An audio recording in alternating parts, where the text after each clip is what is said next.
हवाओं के साथ बादल ने ऐसी साजिश रची कि इस मजबूत बिल्डिंग का हिस्सा भर भरा कर गिर पड़ा।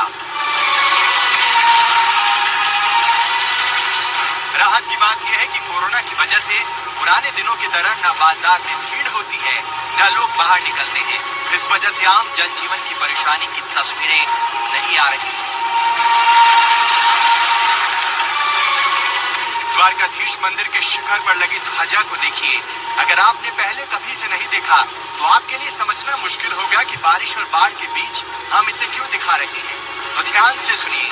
मंदिर के शिखर पर ध्वजा को थामने वाला ये डंडा पहले काफी लंबा हुआ करता था, लेकिन बारिश के साथ तेज हवाओं से डंडे का एक हिस्सा टूट गया।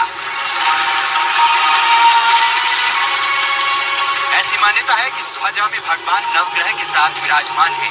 ऐसे में ध्वजा का डंडा आधा टूटने को श्रद्धालु अपशकुन के तौर पर देख रहे हैं।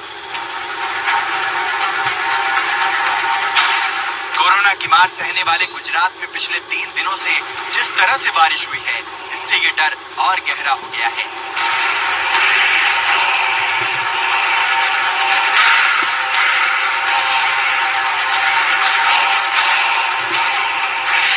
रविवार को हुई मूसलाधार बारिश की तस्वीर देखिए।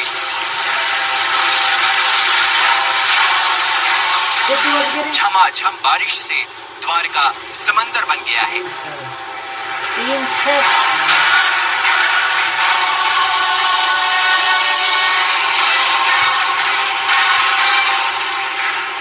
दूर दूर तक देखिए अथाह पानी। इस तस्वीर को देखकर कौन कहेगा ये किसी इंसानी बस्ती की तस्वीर है।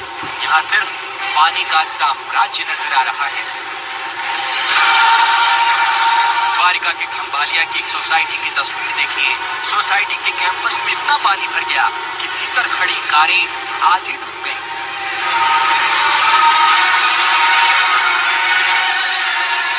खंभालिया में रविवार को इतनी बारिश हुई कि मोहल्ले, घर और गलियां सब कुछ डूब गए।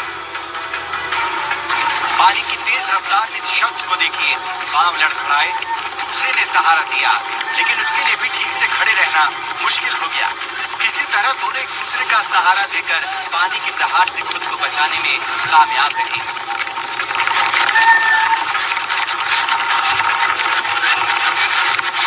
द्वारका में इस घर के भीतर की तस्वीर को देखिए। घर में 2 से 3 फीट तक पानी भरा हुआ है। बेड आधा डूबा नजर आ रहा है। कोरोना से जूझ रहे गुजरात के कई शहरों में आफत की तरह बारिश बरस रही है, लेकिन मौसम विभाग के मुताबिक ये संकट अभी जारी रहने वाला है।